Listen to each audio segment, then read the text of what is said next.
So it's calling to order Rice Creek Board of Managers regular meeting. You're here at the Mounds View City Hall Council Chambers. Niall, thank you for hosting this. This is a great place to meet. All managers, all four city managers are present.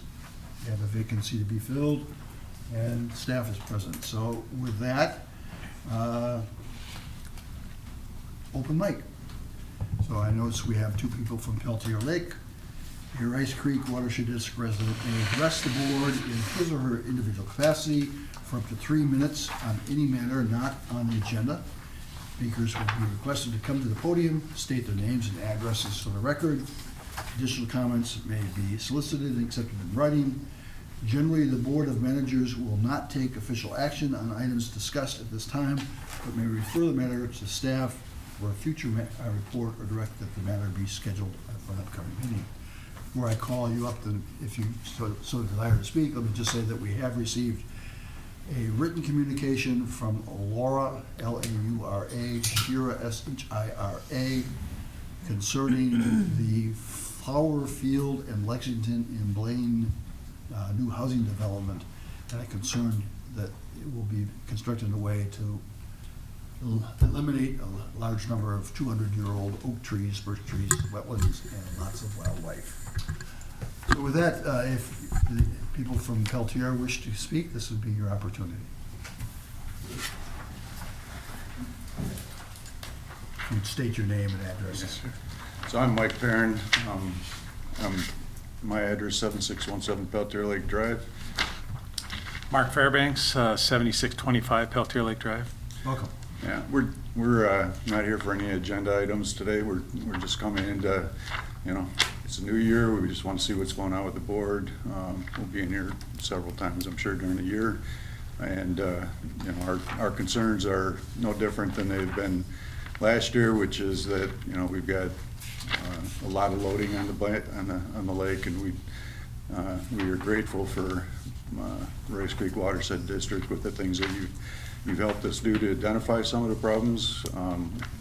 Weed control is also our other concern, and the district has helped us out with that also with delineation maps and stuff, and we were just grateful for that. So just wanted to come up and say hi, and thanks for everything that you guys are doing. So Well, we appreciate that. Thank you very much. We know and love your lake.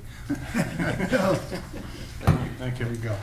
Okay, setting the agenda. Any additional? Oh, excuse me. Niall, welcome.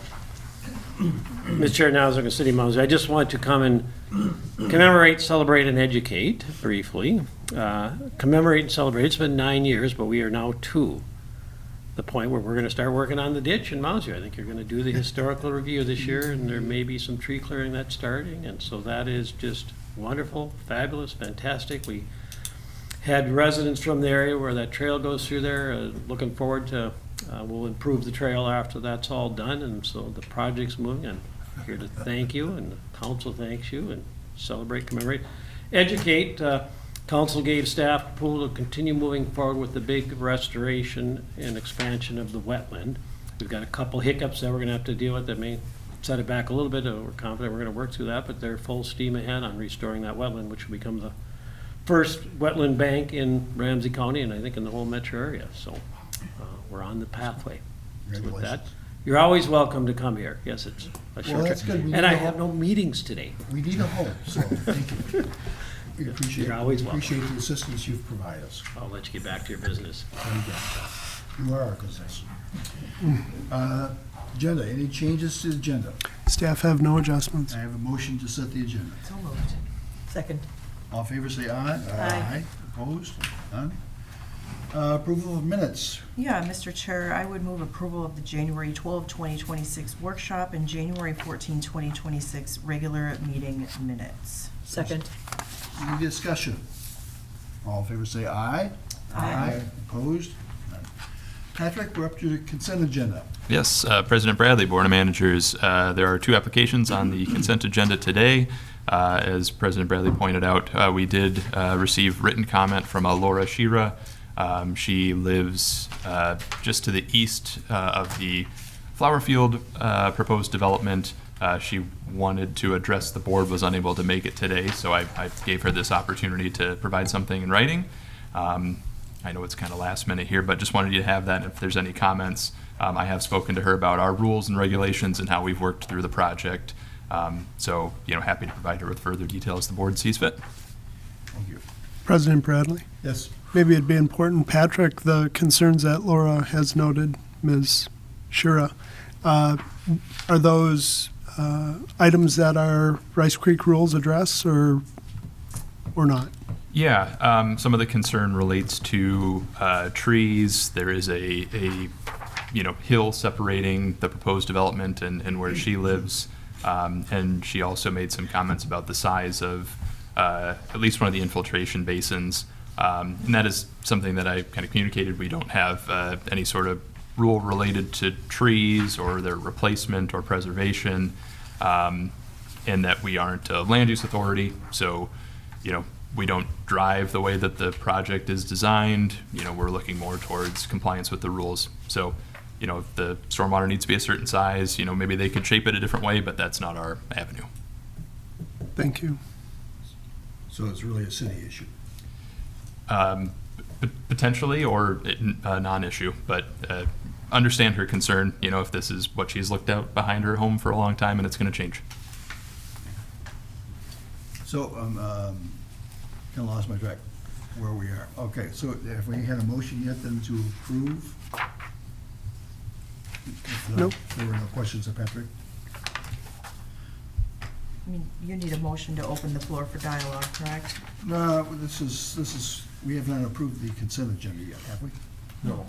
So I'm at the point where we've asked Yeah. Patrick if anyone has any questions of Patrick concerning item 25-109 and 25-114, and I didn't hear any, but it's Well, an I'm just- opportunity. You got- yeah, I'm just going to make a comment. Yeah.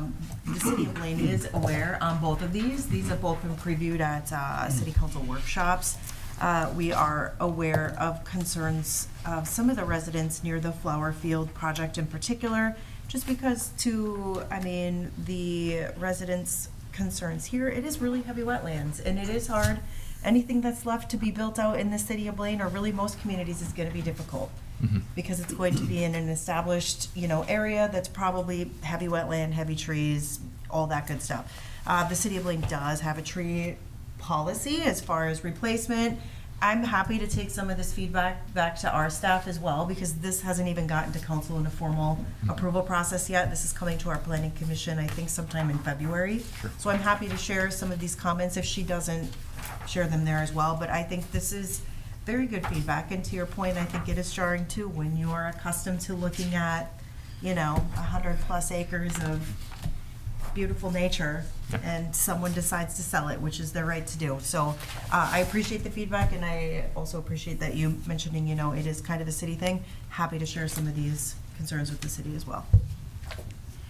For our audience benefit, Manager Robinson sits in city council for the city of Blaine. I don't know if that's to anyone's benefit. That's just a random fun fact.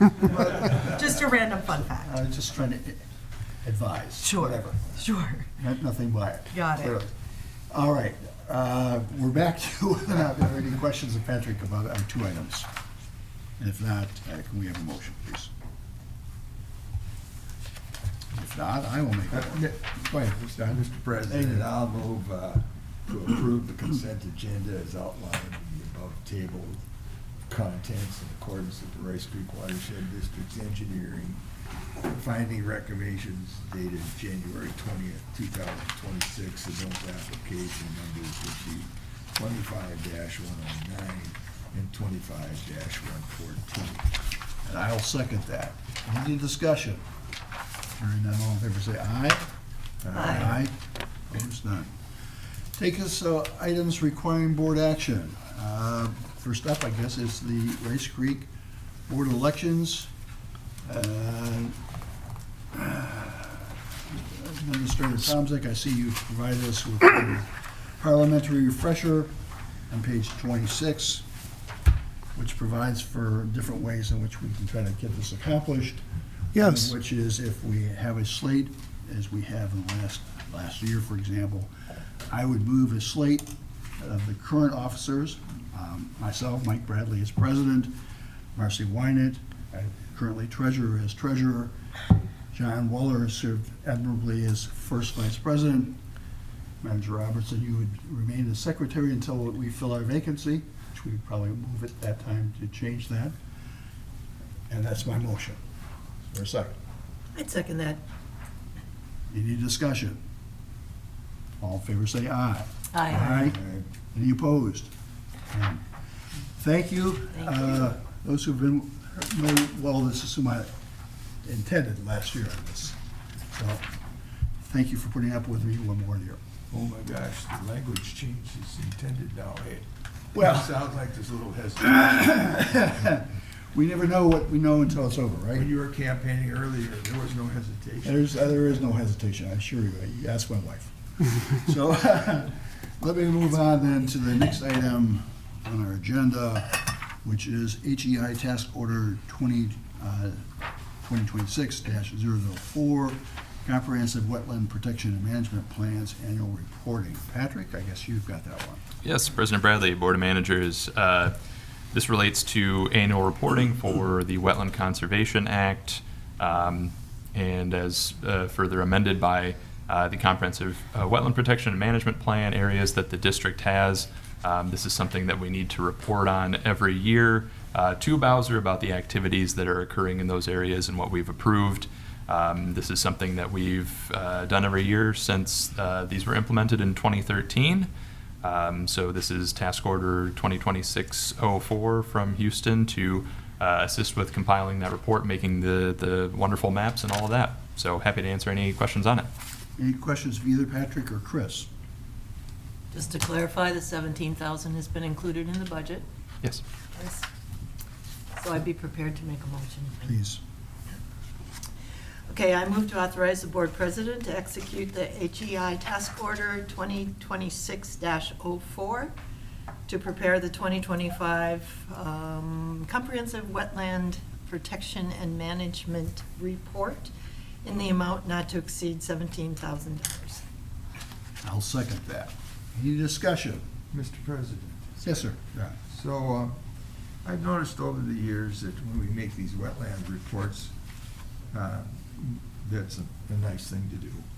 But there isn't any mention of the loss of the storage in these wetlands when you have the drainage ditches running through them. And the drainage ditches then are not repaired to as constructed levels. So the wetland, it becomes a question of how much water capacity is what makes the wetland, in addition to the soils and vegetation.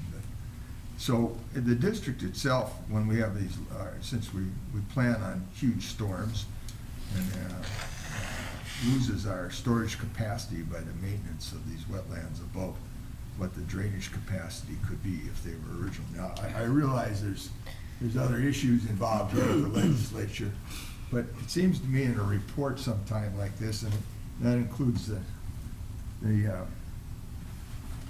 next one also, wetland protection management plans, that sometime along the line we should start to talk about where we've lost our capacity for water storage here, and because of the drainage isn't there. Now, my favorite example, of course, is Rice Creek in Hugo, where the outlet for the lake was historically about 918 with the cattails. The ditch bottom's 916, and now, of course, it's 3 to 4 feet higher, and inundated hundreds of acres of property that used to be usable. But we've lost that temporary storage in there because when water is there, it's an impervious surface. And water is just like this desktop, it runs off. So we don't have that storage, and we don't make any notation of the loss of it. Here in the metropolitan area, where we have high density, it's important that we have as maximum storage as we can have. So in case we have one of those 7-inch rains over the whole 80 square miles of the district that we worry about, because we make people have their homes, as we talked about a couple meetings ago, permit for that. Mm-hmm. But we never bothered to really talk about the impact that wetland restorations, of course, to the rules of one fits all, which is what the Bowser has, in our particular area. And I know we're not the usual watershed district in the metropolitan area. Only Rice Creek and Coon Creek have public drainage systems that are affected and impacted by these wetland rules. So and somehow, I think somewhere along the line, we should be constantly have the powers that be down at the state government and the Board of Saltwater Resources and the Department of Natural Resources be reminded that here we have flood control is really important, and storage of water on a temporary basis cannot be we're losing our maximum storage ability when we have these rules. I don't know how you put that long chat into concise words, gentlemen, but I would like to see something where we start to talk about that in the future. Thank you, Mr. President. Thank you, John. I'm trying to get my arms around it, I can't, so. I understand that, Okay. but the point here is that when you fill up a wetland full of water and you say you can't drain it down there, that's an impervious surface. And you've lost capacity in it that you had to be there when you had the drainage. So if we drained it down, then you would have the capacity. We'd have the capacity, at least the bounce in there. You can have the bounces come up and down. President. I know the administrator will have the last word, so I'll yield. I don't know if we need it, but go ahead if you have something. President Bradley, Board of Managers, I just state that there'll be a review of the different programs that the district has at our workshops. That might be an ideal opportunity to discuss some of these matters. Super. Look forward to that. All right, so We have. you moved it, right? I seconded it? Yep. Okay, thank you. All in favor, say aye. Aye. Any opposed? None passes.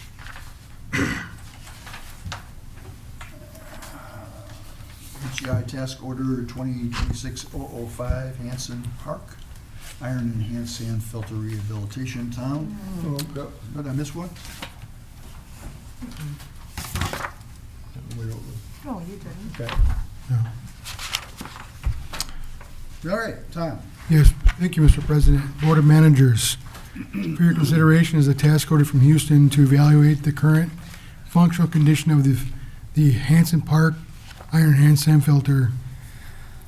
We've discovered over its operations that there's some design elements that could be tweaked to enhance both its reliability and function. So, not to mention the sand media itself, in some cases, have seemed to reach its useful lifespan already. So, we're looking to Houston to evaluate both the media in the sand filters and the actual physical structures associated with the sand filter system. These modifications and evaluations were contemplated in my budget for the year, so as well as the task order.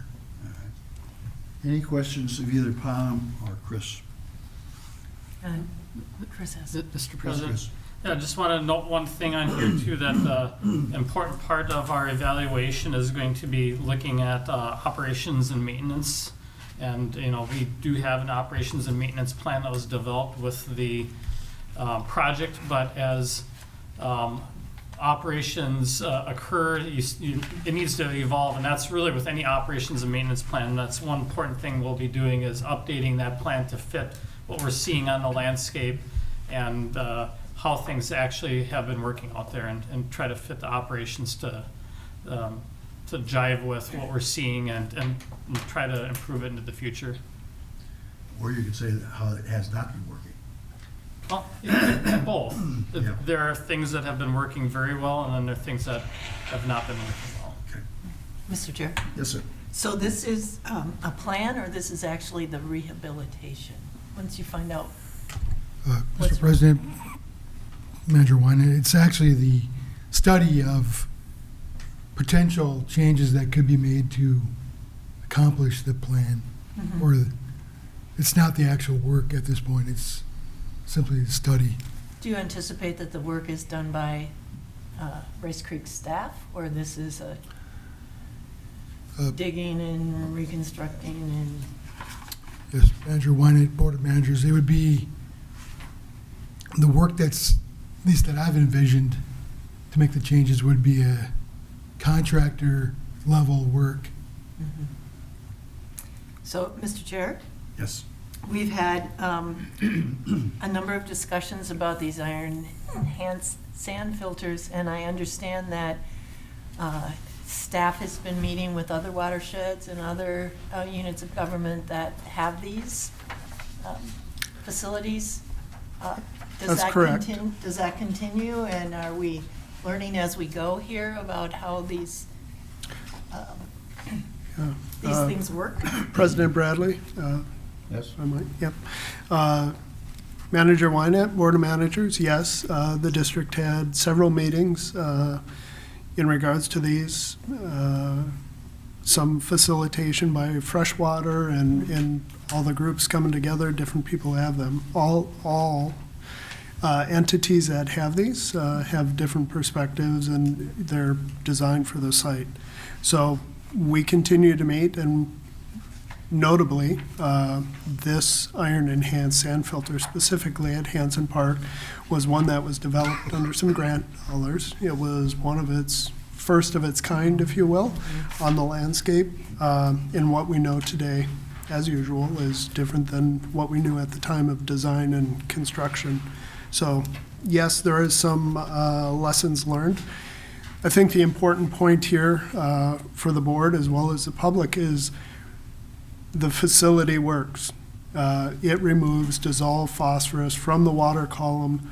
The monitoring of the system, meaning checking the water that discharges from it, has a significant drop in phosphorus load and as it moves downstream. So we're meeting the district's goal with this system.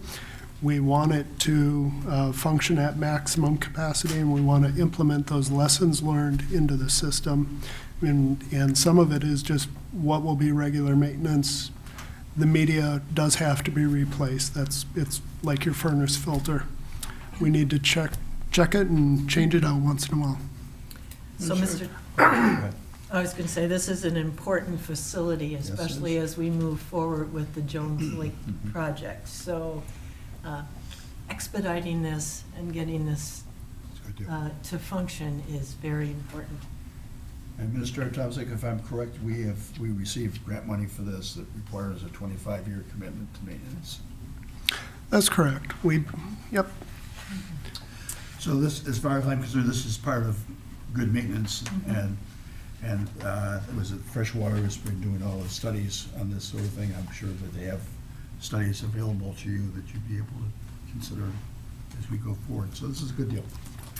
Well, I would move, Mr. Chair, to approve task order 2026-005, Hanson Park, iron enhanced sand filter rehabilitation not to exceed $18,300, and further authorize the district administrator to sign the task order.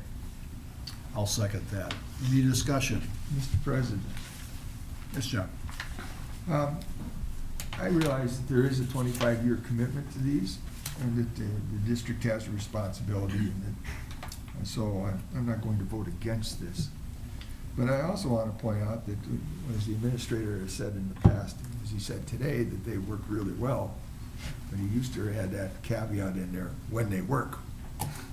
And that's been the problem with these, is they don't really work as well as they have. And you talk about the only times a year it works, of course, are 6 months when we have unfrozen weather, and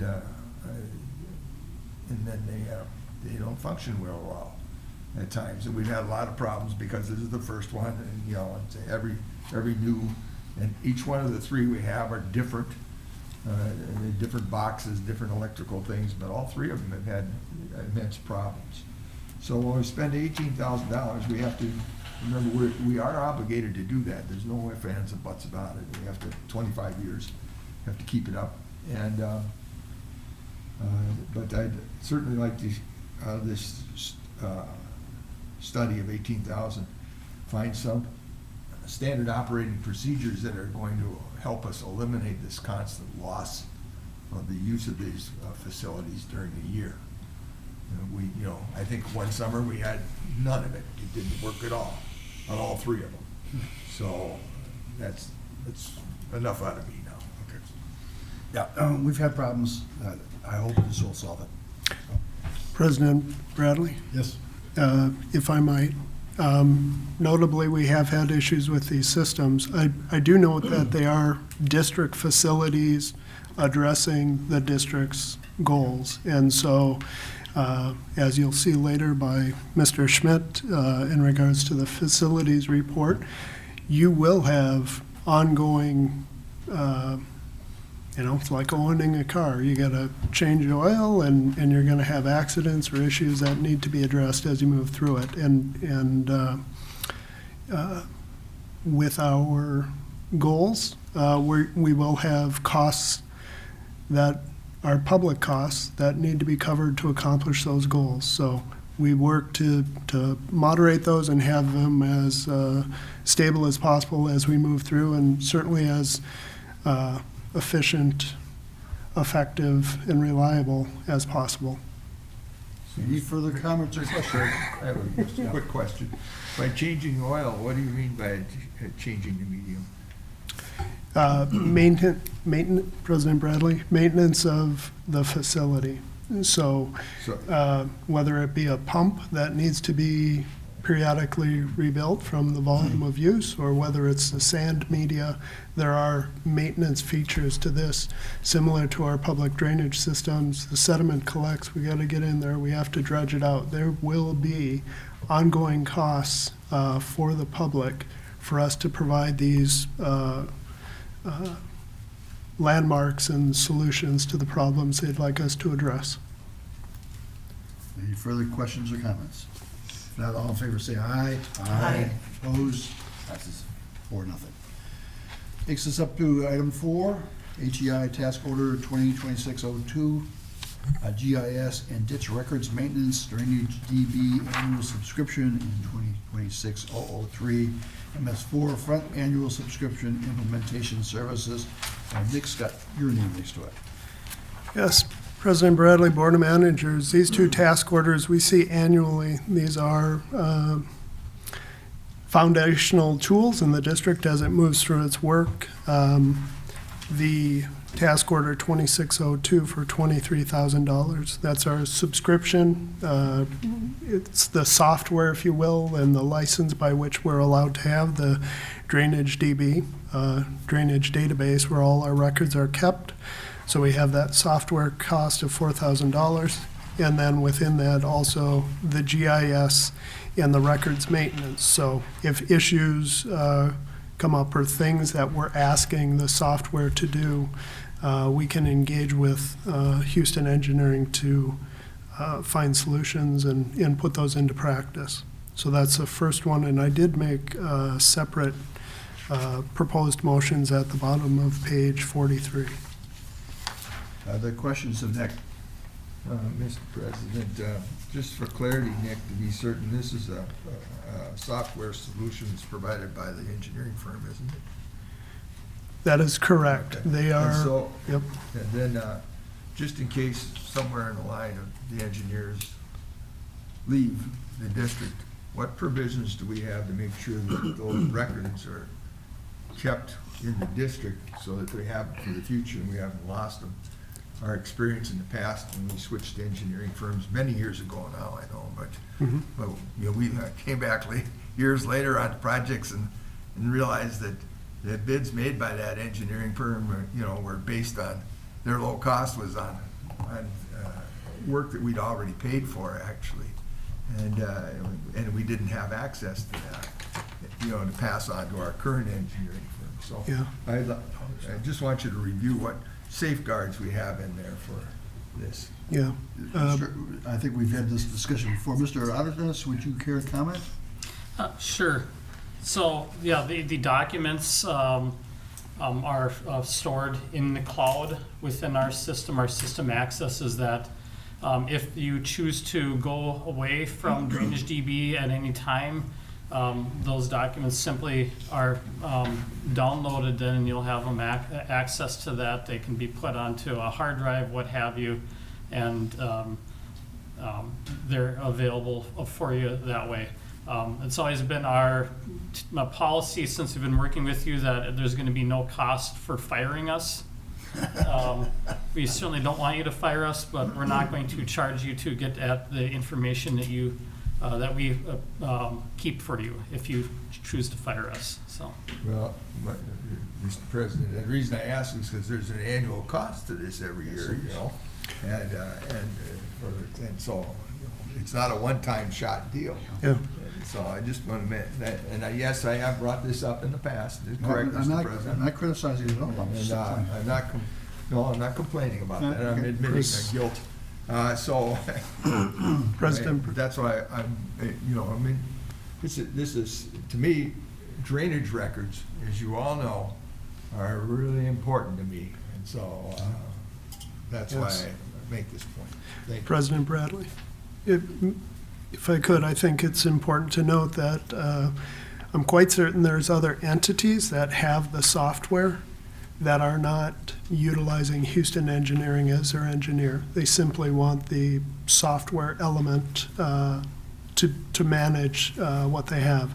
And notably, we had a recent quick claim deed in regards to Ramsey County Ditch 2 that was affected and brought into the record system. So I'm confident that those materials are readily available to the district, and like Chris said, we can pull them down Pay and for them now or buy them later. we have them.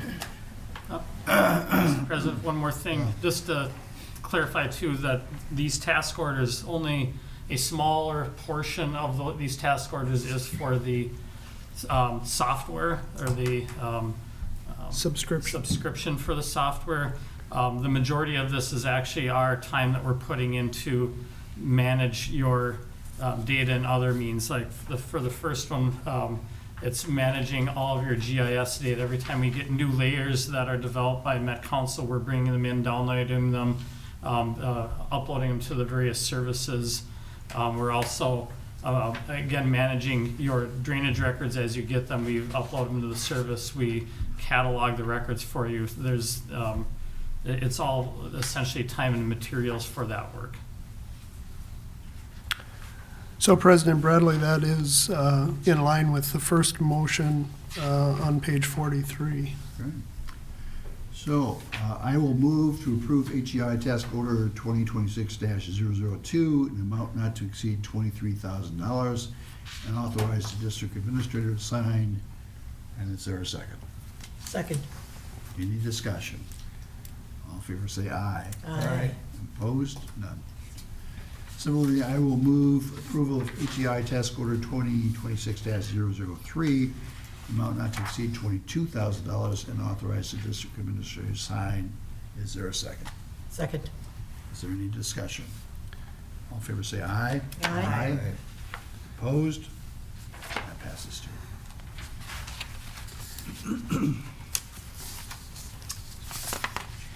So, are we up to Salt Week?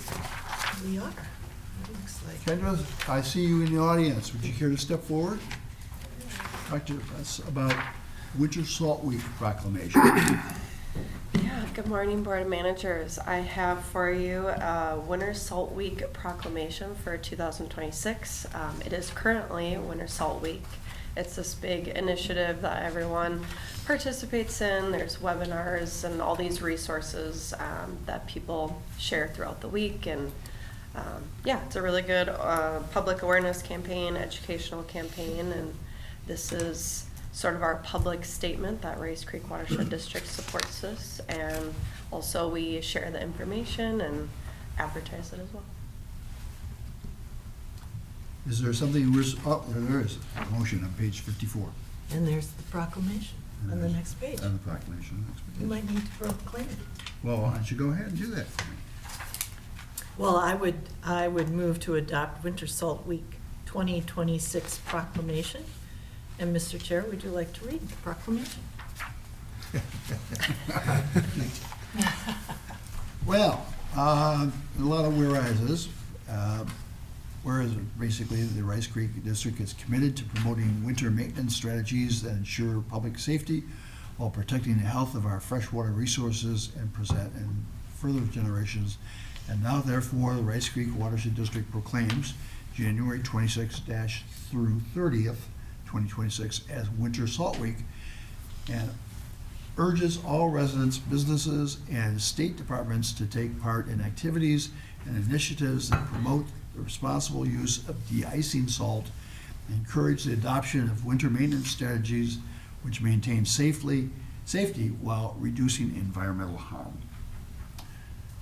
I think that was the second. That was my second. Yep. Any discussion? So I will just note that I was reading in the paper about chick grit. We've always talked about, is there an alternative salt? And chick grit is what chickens and turkeys use as eat it to help with their digestion work. And it's pea gravel that's been split in half.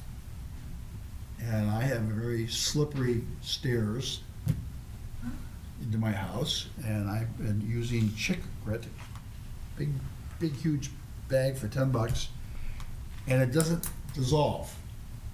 So when I shovel some of it comes off and I shovel, but I just scoot a little bit more on, and I am adherent now to chick grit as a replacement for salt on my property. As you know, I live on a lake, and it's important to me to do what I can. And we've been talking about other alternatives. I found one. Another alternative, Mr. President, was the one we listened to in last December at the meeting up there, where one of our colleagues from the western part of the state said that North Dakota uses some byproduct acids that come from the sugar beet industries and the use of it. And so we talked about that, having the staff kind of find us an update sometime or more information about it.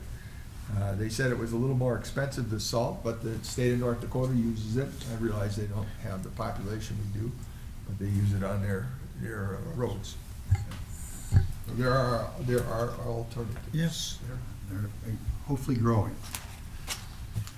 I think you need to call them. I think we're ready for vote. All in favor, say aye. Aye. Any opposed?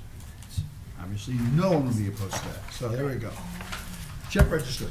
President Bradley, there's another agenda item ahead of that. That is the Anoka County Ditch 55 Branch 8 transfer petition. Tom will touch on that. There isn't a page within your packet, but it was important that staff bring this to you as the resolution where you accepted the petition. Asked us to consult with the board, but I'm probably stepping on Tom's comments here. Mr. President, Board of Managers, thank you, Nick. Yes, at your previous meeting, you adopted Resolution 2026-01, which directed staff to notice, once the engineer's report for the transfer was completed, that we would then notice a public hearing, and the engineer's report is complete, so we're looking to set a public hearing for this transfer petition. And we're suggesting, staff is suggesting February 25th regular meeting here at Mounds View for that hearing. So that'd be just a 9:30 meeting, wouldn't be a Yes. special meeting. Not a special meeting, just Okay. during the regular meeting. I assume this being provided for informational purposes at this point. Well, President Bradley, Board of Managers, we were to consult with the board, so we You've consulted. felt, yes. So You if don't the have 25th of February meeting works for you all, we'll be ready. So, Mr. President, I'll make the motion that we have the Branch 8 transfer petition on the February 25th. February 25th regular business meeting as an item. I'll second that. Any discussion? All in favor, say aye. Aye. Opposed? None. Check Now what? register. Check register. Marcy? Yes, Mr. Chair, I move approval of the check register dated January 28th, 2026, in the amount of $289,479.64, and January's interim financial statement prepared by Brett Patrick. I'll second that. Any questions or discussion? All in favor, say aye. Aye. Any opposed? Hearing none. Mr. Chair, as treasurer too, I would report that we've already met with Red Path to begin the 2025 audit. Yes, so they're on it. Matt Kosha, you're up. Chloride pollution. Ah, there's our salt leak. Yes, President Bradley, as a part of Salt Week, as you just proclaimed, we thought Matt would give us an update on the district's stance and what its role is in light of chloride pollution. It's like Matt's trying to hook up his computer. It's on the other screen, Matt. Oh, okay, good. This is showing up on one of them. We'll take that. Yes, President Bradley, members of the board, thank you for having me here today. Following up with a presentation here that partners with the memo that's on page 88 of your packet. Here to talk about chloride pollution in the Rice Creek Watershed, and also kind of following up on Kendra's item, and this is Winter Salt Week. So I've got some slides here to talk to you a bit about what the chloride problem is in this area, what some of our monitoring data are telling us, and then what the Rice Creek Watershed District's role is with regard to chloride pollution. So I'll talk a little bit again about what the problem is, where it is, that's our monitoring data, and then our role, what can be done about it. So first off, when we're talking about chloride, there are different sources of chloride pollution into our lakes and rivers across the state. And in some parts of the state, fertilizer, manure, dust suppressant, or water softeners can play a big role in chloride pollution. But in the metro area, it's really all about road salt. So that's why we focus on road salt application as the polluting issue in the Twin Cities metro area. I'll also note that there are different types of chloride that can be applied to our roadways. Typically this is sodium chloride, but we use the term chloride kind of to encompass all of those different products. And across the metro area each year, over 300,000 tons of road salt are applied to our roads. So the problem with this, when this chloride gets into our waterways, there's lots of different issues that this can cause. The first is that it can be toxic to critters that live in our lakes and streams. So for example, lake invertebrates like zooplankton, they're a very important part of the food chain. They feed larval fish. In streams, we've got stream invertebrates like mayflies and stoneflies, also a very important part of the food chain. Sago pondweed is one of many plants that shows reduced germination and dry weight. Sago pondweed is important for fish as habitat and food, and very important for diving ducks and other waterfowl as a food source. And if chloride chloride concentrations get high enough, they can even be lethal to some fish species. But even at sublethal concentrations, there's a whole lot of problems that we can observe. There can be weight loss, egg swelling in fish, and things like that. So those are some of the issues with the biota in our system. There's also a whole host of other chemical interactions and problems that can arise from chloride pollution. This slide is really busy here, showing a lot of different issues that can occur with chloride pollution and all of the different studies that have gone into that. I just wanted to highlight one of them here, disruption of lake water mixing or chemical stratification. This has been documented in the literature, and now it's starting to be documented in some of the lakes in the metro area. Some of you may be aware of the term of lake turnover. This is where during the summer, warm water sits on the top, cold water on the bottom, kind of similar in the winter, but then in the spring and the fall, lakes turn over and mix. And this is a really important part of lake nutrient dynamics, things like this. When chloride concentrations get high enough, however, that mixing can be inhibited. You cease to have spring and fall turnover, and that can create a whole host of problems. Altered food web, increased anoxia in the lake. There's some research that's even showing that this can lead to increased algae blooms. And there's actually a term for this, cultural meromixis, so lack of mixing due to cultural issues or inputs of chloride in this case. Of course, there's many other issues related to chloride.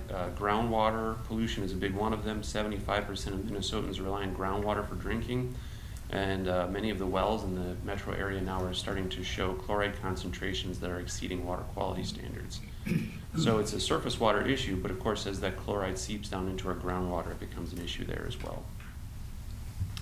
The really tough thing about chloride is that once it gets into our waterways, there's really no way to get it out.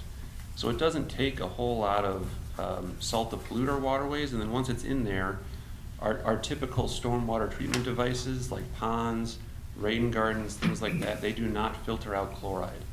Really the only way to get it out is through reverse osmosis, which is not really a practical tool on a large scale. So that we don't really have a lot of tools for getting chloride out of our lakes and streams.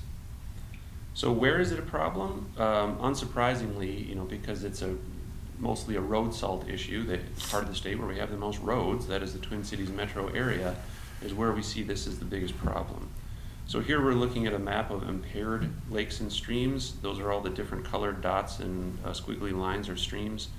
And of course they're clustered around the Twin Cities metro area. Within the Rice Creek Watershed District, it's no different. If we look at, like the map on the right there shows all of the impervious surface and roadways in our district.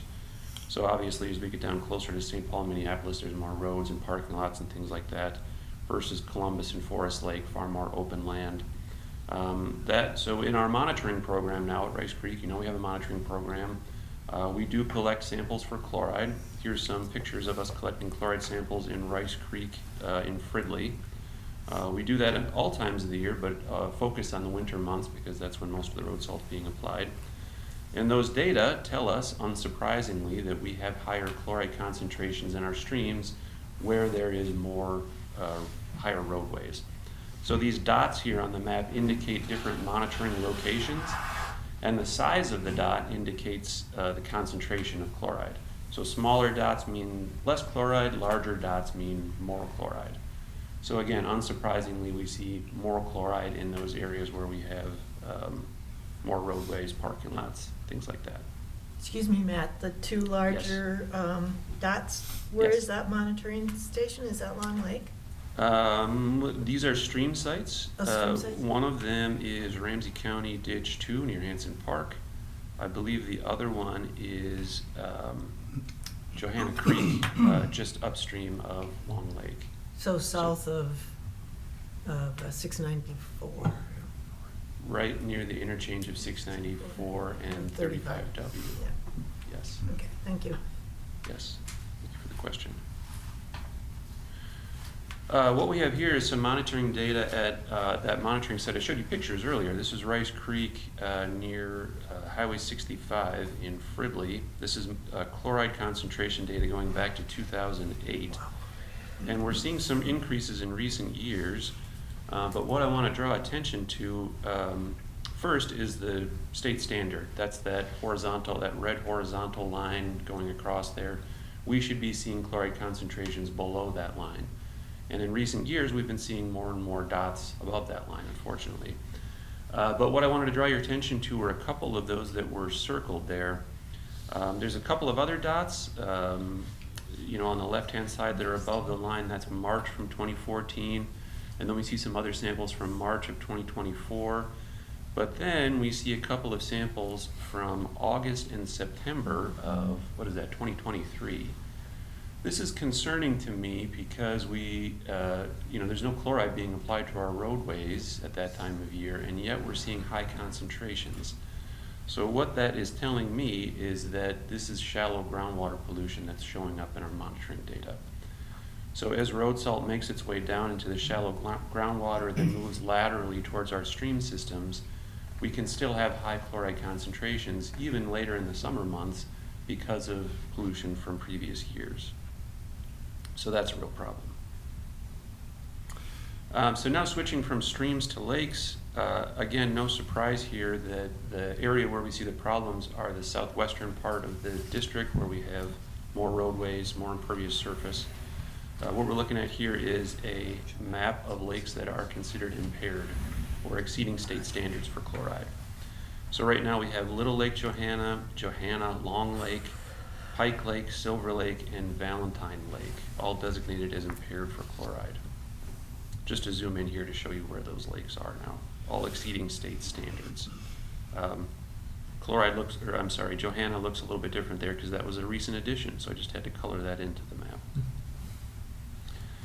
Now, this is a busy slide here showing chloride data from many different lakes across Ramsey County. What I wanted to draw attention here to is that, from left to right on each one of these tiny little graphs are chloride concentrations over the years, roughly going back from 1980 up to present time.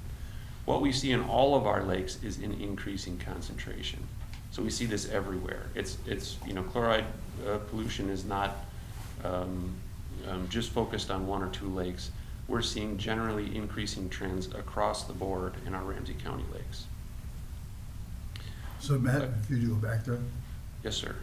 President Bradley. Peltier's the middle one, second from the left, is that it? I don't believe, President Bradley, I don't believe that Peltier is on here. This is Okay. just, these are just lakes in Ramsey County.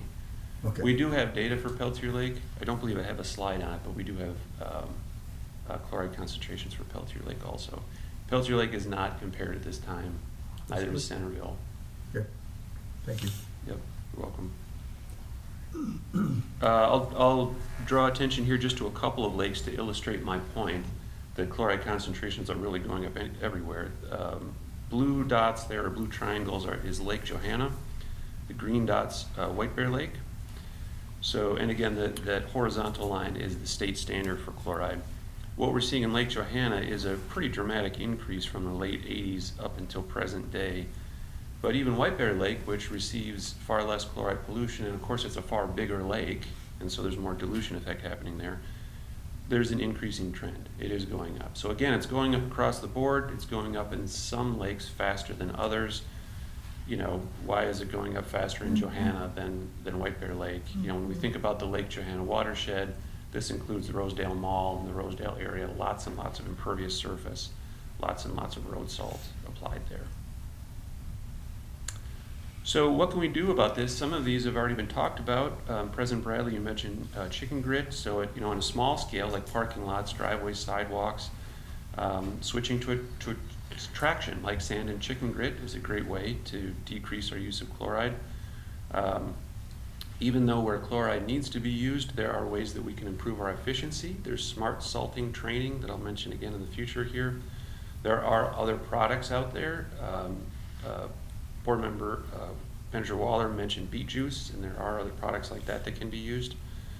And then in some cases, just cleaning up or sweeping up road salt that's left over and reusing it is a good way to do it. On a larger scale on roadways, it's really just about using less. One way to do that is with brine spray. We're seeing more and more of that. I've got a picture of that later on. And I think there's some work being done just to improve the precision application, kind of like with precision application in farming. Winter cleanup, like street sweeping, is a possibility too. And then in some cases, using sand and grit on roadways, although cleanup is required there, or that's just going to end up down in our wetlands, streams, and lakes. Now, on this idea of just using less, let's just be more efficient. Let's find ways to use less chloride. Is that going to make a difference? Our monitoring data tell us that it does. So this is all of Ramsey County lakes here that are kind of collapsed down into one graph. But we're seeing this increasing trend across all of our lakes. But when we had a very mild winter, as we did last year, and there was very little road salt applied out on the landscape, we saw a pretty dramatic decline in chloride concentrations in our lakes. So if we use less chloride, we will see a resulting decrease in concentration in our lakes. Matt, can I ask a question? Yes, please. So Mr. Bradley. if once it goes in the water, it's there forever, Yes. why does it fluctuate? Yes. Excellent question. I think our administrator brought that up too. Why does it fluctuate? Because it can be, it can be flushed out of the lakes further downstream. So of course, many of our lakes have streams that come in and go out. So chloride can be flushed into downstream water bodies. That's not a solution. That's just pushing it downstream. It can also be lost to groundwater, which again, that's not a solution either. Then it's moving down into the groundwater. So these declines that we see are, it's nice when we see a decline in our water bodies, but it just means that the chloride went somewhere else, either downstream probably or down into our groundwater. Thank you. Yes, thank you for the question. Last few slides on what the district's role here is. And again, this is defined by our watershed management plan and board direction in the past. The first thing is training and outreach. You know, that's what Kendrub's here talking about, Winter Salt Week. So promoting this with our partners. Kendrub's doing a lot of social media outreach right now on that. We have done training in the past with partners. We continue to do those trainings. So smart salting training is something we can do with private salt applicators, Ramsey County applicators, I think Anoka County as well. So we've hosted those trainings in the past. We continue to host those trainings in the future.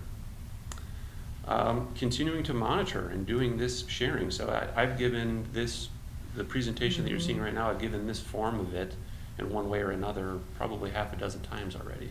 So continuing to collect this monitoring data, synthesize that into a message, and then share that out with our partners across the watershed. The district has awarded grants in the past to partners. So I think this has mostly been to upgrade equipment, like switching to brine spray trucks, which is what you see on the left there. I think there was some work from the University of Wisconsin that showed that brine spray trucks could reduce chloride application by 25 or 30%, something like that. And then covering salt piles is a really easy thing to do to prevent runoff of that. You know, years ago you might see salt storage without a cover on that, and then if we have winter rain event, that's just running off. So the district has partnered in the past with local municipal partners, giving out some grant dollars to support those efforts. There has been some efforts in the past too with Minnesota watersheds for introducing resolutions and then lobbying. So for example, in recent years there were some efforts to introduce limited liability legislation. This was something that Minnesota Watershed was pushing for a while. The update that we got at the Minnesota Watersheds Conference this year is that unfortunately that's not really gaining any traction. If that's a pun right there. So they are suggesting though that there are other things that we could, that Minnesota Watersheds is suggesting there are other things that we could look at, like occupational licensing, similar to a pesticide applicator license, state contracting, that is requiring those who work with the state to use best practices, increased funding for training and technology. Some of these ideas are outlined in the memo that was in the board packet there. Some of those are outlined in the climate action work group that Ramsey County is working with. So there's some additional notes there about solutions for chloride pollution. Last one is this new idea of designing our roadways better, designing our buildings better so that we can use less salt. So for example, keeping tree plantings away from the south side of roadways so that we can get more sunlight. Sloping roadways and placing snow piles on the right side of the roadway so we're not having melt, refreeze, and then kind of chasing that with salt application. So this is something that's a little bit new. Connie Fortin, who's a scientist in the Twin Cities area, pioneered a lot of this. I think some watershed districts are even considering incorporating this into some of their permitting processes. So that's coming up too. So that's what I have, and I'll thank you for your attention and happy to answer any other questions. Administrator Tobzik, we're meeting with our manager, with our partners, the cities and counties in March. I had that right? Yeah, I don't know what your agenda looks like with this, so you might want to consider adding this presentation to your agenda. Yes, President Bradley, Board of Managers, on your calendar, I believe it's February 10th is the actual date of the city-county partner meeting.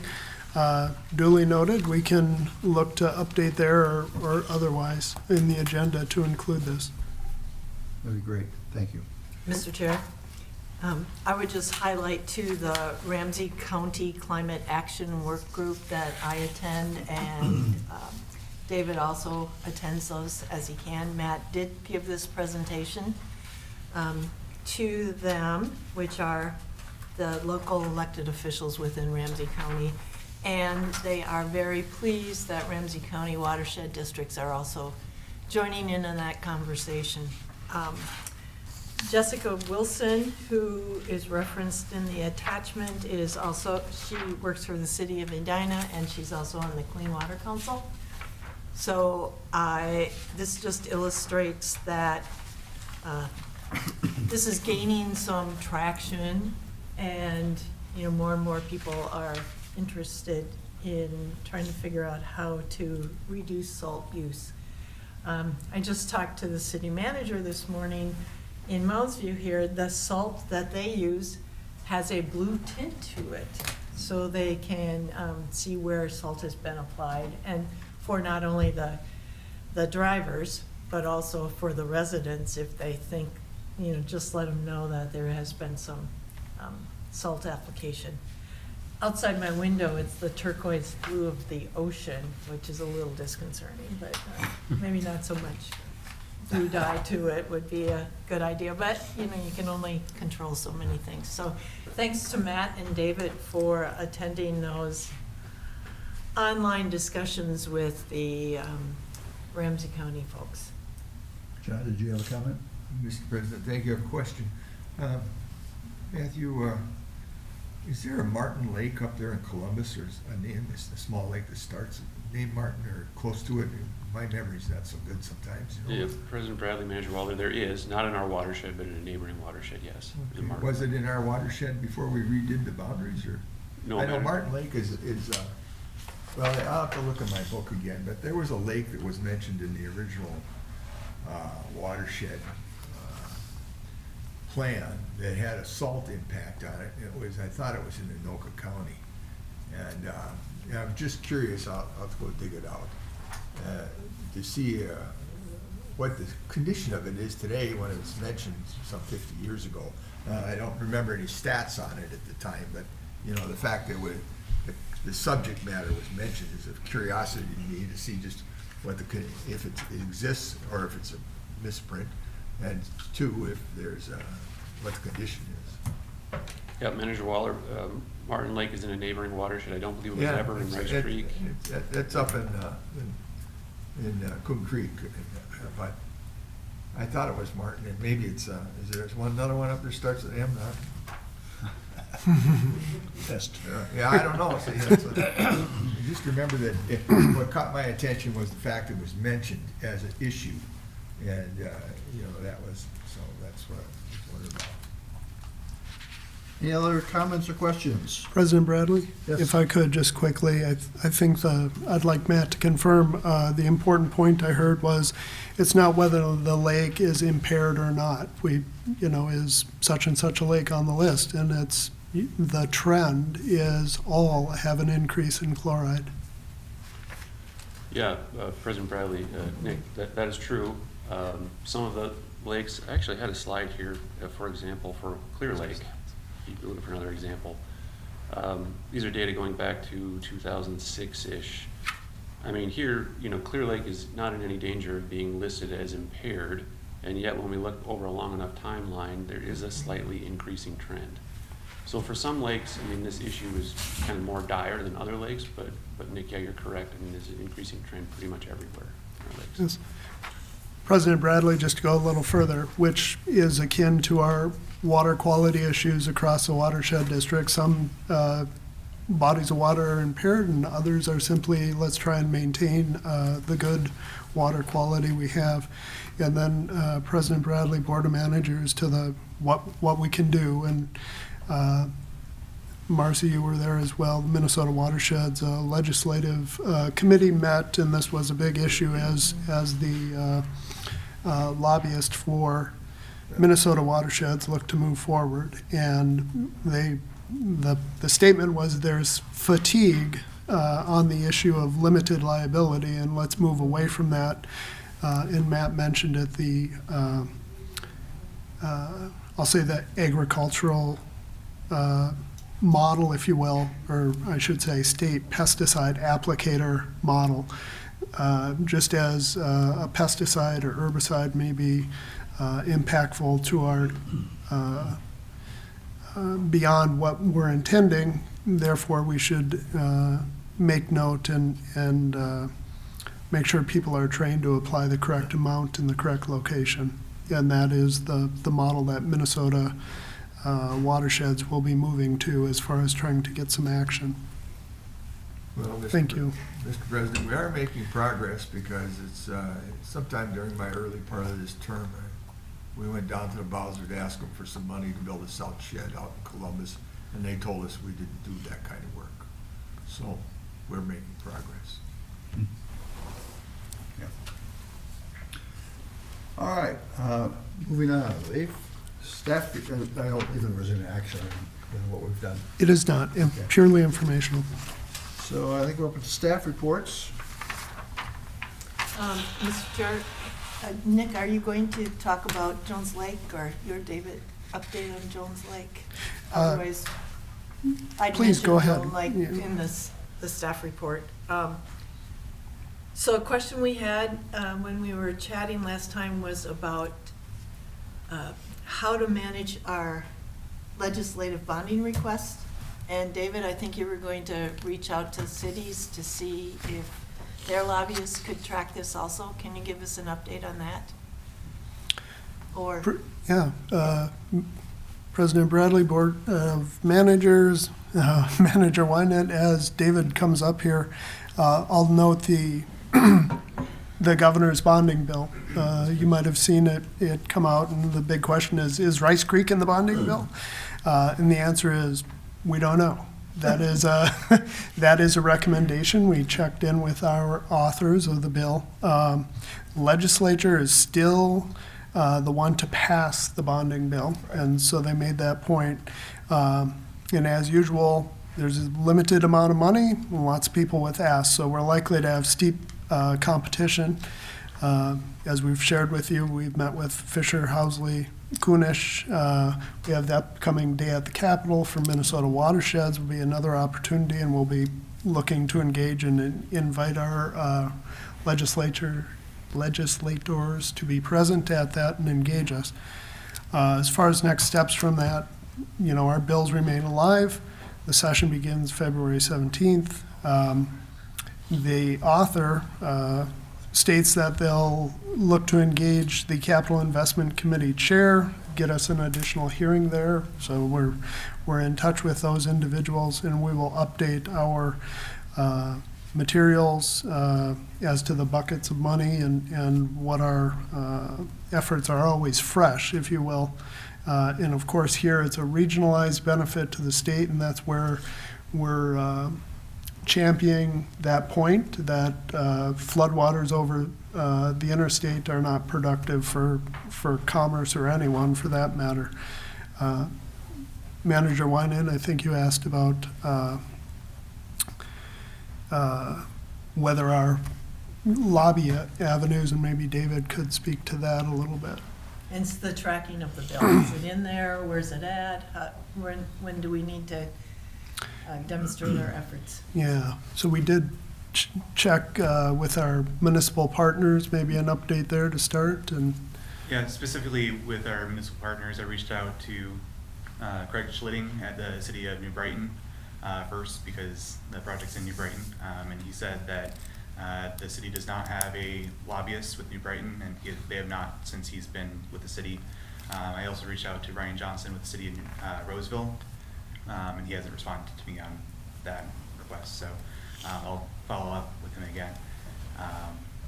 I know you had pointed us to an individual with Park Street Public, and Nick and I have a follow-up meeting with her on Friday to discuss what that might look like, to refine more limited scope of what that might look like. So continuing to follow up on that, Nick mentioned the governor's bill that he had, or the budget that he had proposed, I believe included $35 million for local projects was the overall heading on it. 35 million? Well, there was And we want 7 of it? 9 million was for water projects. $9 million was for the DNR's program for flood hazard mitigation program. Flood hazard mitigation. And then $35 million for local projects. Mm-hmm. So it could potentially be any either of those funds. So I've concluded that in that 9 million is some money, not the full 7 for us, but I'm sure of it. Could be. And also I'll mention too that we do have the Bowser application for the water quality and storage grant that in late January they were supposed to announce funding decisions on that. So any day could hear back on the 1.08 million I believe I asked for. President Bradley, just to follow up there in regards to the DNR's flood hazard mitigation program, and any money appropriated to to Rice Creek would have to meet with the constitutional obligations of the state, and that is typically why it would be quote-unquote pushed into a program, so they meet those without undue complication. That program requires a 50% match by the local entity, which would be a challenge for the district to meet, and so our application has made that point, and if we engage with those good elected folks, we should make that clear. But of course, any revenue would be appreciated to accomplish the goal. So I am just once again advocating that it would be very good in light of what our project is, the competition for the bonding money and the amount of money that we need to seriously consider having someone at the Capitol who's there already because he or she is following additional bills and bonding proposals, to have someone physically at the Capitol watching out for our bonding practice. So I'm sure after meeting on Friday with this individual and finding out more information about Roseville, you'll have something to bring back to us to look at. Nick? Yes, President Bradley, Board of Managers, thank you for that, Manager Wynant.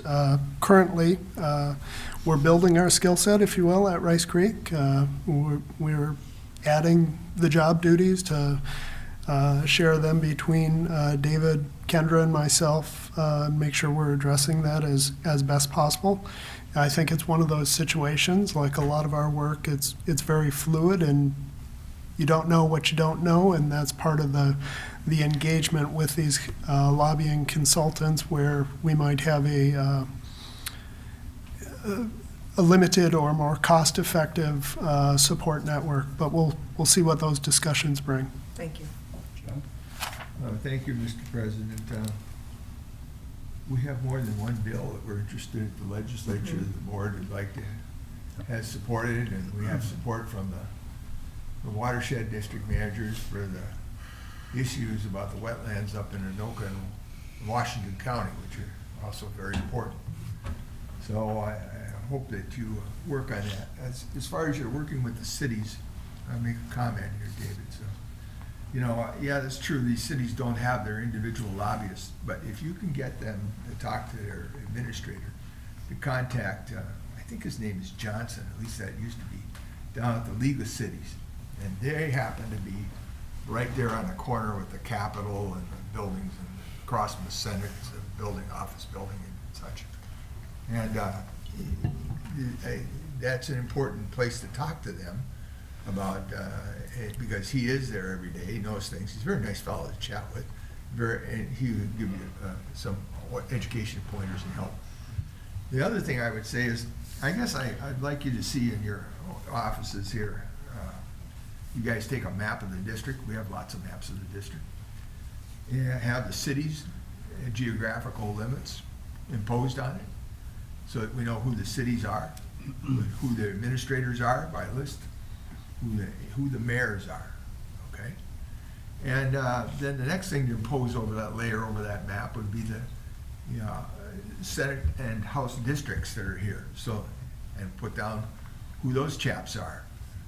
Individuals, both the House members and even if they just have a little bitty corner of our district, we want to talk to them. And find out who their legislative assistants are and make a phone list of those. And so you can talk to these folks, because I know you're really adept with those thumbs and can use that machine to send little messages on it. And that's really one of the ways to talk with them and to get accomplished in what we're doing and to watch what's going on. The other thing is to, what the lobbyists do when they come down there in the morning is they walk into the building and they take a look at what's published for the day for the different committees. Some committees only meet on Tuesdays, Thursdays, some on Mondays, Wednesdays, some just on Fridays. And they always generally meet in the same room, and you can, but the agenda may change from day to day as to what goes on, and it's important to watch the agenda part. And remember our friends who are maybe our frenemies from the department will be there, and they lobby all the time.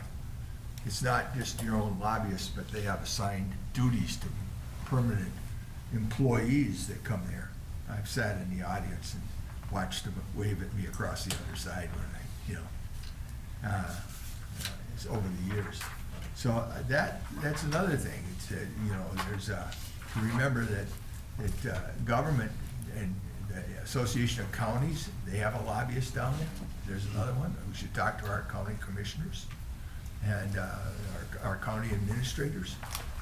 And these are all different network organizations that while it won't cost us anything except time spent, but as the administrator mentioned a few minutes ago, you're developing a policy, an operating plan, and a culture here about this. And these are all items that you need to put in there as a basic structure, I believe. And of course, not to forget our drainage bills. Thank you. So our Senator Ganesh, our author on our bonding bill, also advised us of the good practices of touching base with every one of our representatives in Rice Creek. So that if this comes up, they don't get in the way of it, if nothing else. Mhm. They don't necessarily have to Right. get active to support it, but it's also important that they don't, for whatever reason, Stop. in trouble with bonding bills being stopped. And was it Senator Housley was very helpful in our discussion with her too. Mr. President, Senator Housley was in the local paper in Hugo the other day, and she said that as she's visited with her communities in Washington County, northern Washington County, the number one issue is water, whether it be stormwater, as we're talking about, and water quality on the surface water, or whether it be water from wells. That's the other thing. She also mentioned that $86 million was appropriated by the legislature last year. I think that was the but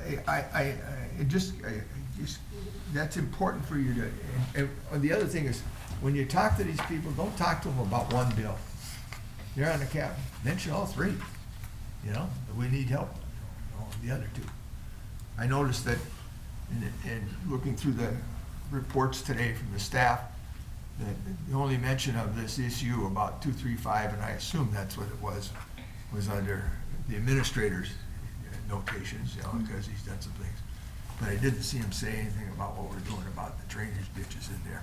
So I encourage you that when you talk one issue, talk both issues. Because that's enough. President Bradley? Staff, yes, go ahead. Quickly, some of these are manager update items, but appreciate Manager Waller's insight and suggestions there. It dawns on me that I probably haven't brought to the workshop kind of the robust where we're at, and I have been working with Kendra in regards to, the legislative action plan, if you will, and how we move through these things, whether they're, I'll say, tied and true or some emergency situation, and to have an action plan that we can move through there. So thanks for all that, and I'll look for maybe an opportunity to provide that at a future date. I will note in regards to Wetland Conservation Act and public drainage, 25-year rule, that sort of thing, a lot of that shifted, I would say, and we've seen some relief, if you will, because the classification HDM of wetlands, and we're not seeing a change in the wetland typing, the old WACA. So under the new rule, and like we did at Pine Street, and Patrick led the district through that, to the action that the board eventually took was there is no impact, there is no mitigation required, and we're likely to see that as we move forward now, because that has been a statutory change. That is WACA, Wetland Conservation Act. That is not public waters. And then further, we're coming to the end of our good work on the public drainage system. We've been doing this for 10 plus years. And we have memorialized those past mitigations that we have put on the drainage system, so our future cleaning to the ASIC is memorialized in the record and such. So I think we have some positive work there. Certainly noteworthy that the district has more than any singular issue, and to be general discussion with our elected folks and make sure they know all of the good work and needs that the district has. Thank you. Anything else on the staff reports? If not, I guess we're up to the calendar. I just to wrap this up about presentations on Jones Lake. Thank you for the last workshop we had for the historical information about where we found ourselves with Jones Lake. So that's good. That's good Good stuff. to note and good to make available. Thank you. Okay. Nick, anything you want to say on the February calendar? Please note, city-county partner is on there as a reschedule. Date and time and location are all noted there. And I wrote February 17th on this page, and I have no idea I didn't write what that was for. It's for the public hearing. Was it the Oh, or that was the public. 25th? That's Yeah. 25th. 25th and 17th. Just said- I had- 17th was the I had it on start my of calendar session, wrong, is too. that what Nick Oh, was talking correct. about? Thank Yeah. you. Thank you. Yeah. So Nick, anything else on your updates? Sure, a couple things quickly. League of Minnesota, Manager Waller noted, we paid our dues, so connecting with them for lobbying efforts or Association of AOS. Counties, yep, we can engage them. Last night, David and I did present City of New Brighton with the plaque for the Hanson Park Award, 2025 Minnesota Association of Floodplain Managers Project of the Year. They were thankful for that recognition. District staff continue to work, our good work on water quality at Silver Lake. A lot of that is via Matt, of course. They have a enthusiastic landowner lake association. And as always, the district's work in that restoration is to be effective, efficient, and reliable. We are a public entity, of course. We want to be judicious with the public funds, and that is not always quick. And I think a lot of folks would like things just to be resolved, but a well-defined problem and how we move through that is important to our successful under those three criteria. And some of those items, of course, are subject to seasonal changes. When do the carp move through the system? When are they available to capture? What do we know about that population, and so on? There's been quite an email change that went across my desk, CCing a lot of our elected folks. These citizens are obviously concerned and want the district's good work, and Matt and the rest of the team are working to accomplish that. So kind of an FYI there. Similarly, I'll note White Bear Lake Group, similar there. They have an effort for the comprehensive plan to ensure communities of White Bear Lake have sufficient safe drinking water, and then have municipal growth with that, while ensuring the sustainability of surface water and groundwater. They're looking at a couple of ways to do that, one being augmentation of the lake. Obviously a huge undertaking. These are just beginning to look into the depth and breadth, and a real important point is it going to be effective in achieving that goal? Another option beyond the augmentation of the lake with water is a raised outlet. That is, of course, interest to the district, and a regulated one as it discharges into the public drainage system. Matt and Chris have had communications with that group regarding this. Here, does the increased surface water elevation increase the pressure pushing water down into the aquifer? Will it be successful? So cost benefit is an important reality of any of these potential solutions. And of course, the discussions on how these things will eventually come into being or be financed by the public remains to be seen and can be challenging.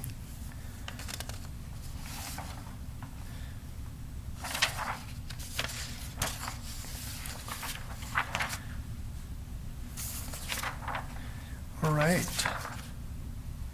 And I noted, Board of Managers, the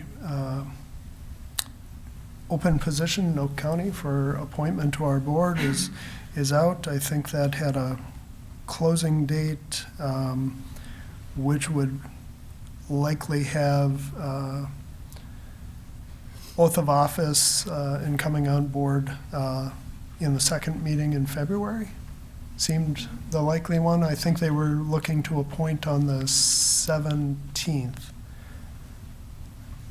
great. Yeah.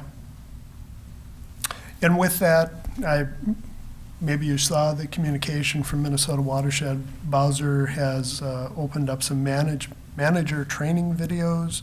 And so, in the past, we've tried to gather Houston engineering representatives as well as Rinky Noonan to just have a welcoming onboarding of that individual. I'm open to any suggestions the managers may have in regards to that. The videos being a potential if you so desire. That is all I have. Manager Waller, any updates? Yes, in the paper, Hugo, earlier this month, or last, I think it was the Christmas edition, there was an article about the city, and they were talking about how they handled the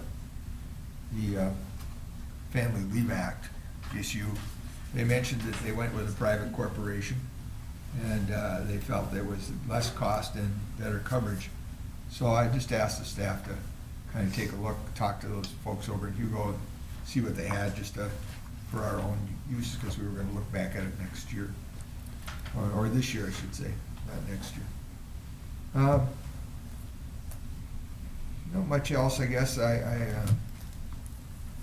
would remind David also that you should become friends with the Agricultural Farm Bureau and Farmers Unions lobbyists. Over the years, I always got a lot of good guidance from those folks, along with the League of Cities down at the legislature. And so they would have an interest in the drainage issues and probably be allies there. Even though I agree, there's been some improvement, because the federal law, I think the federal court changed the law for the Clear Water Act and Clean Water Act and issues, some of the interpretations of it or such, or whatever it was. And we've had benefited from that, as we did, but more needs to be done. And so that's, other than that, I don't think I have anything else I want to talk about today. Thank you. Marcy, any updates? I do not.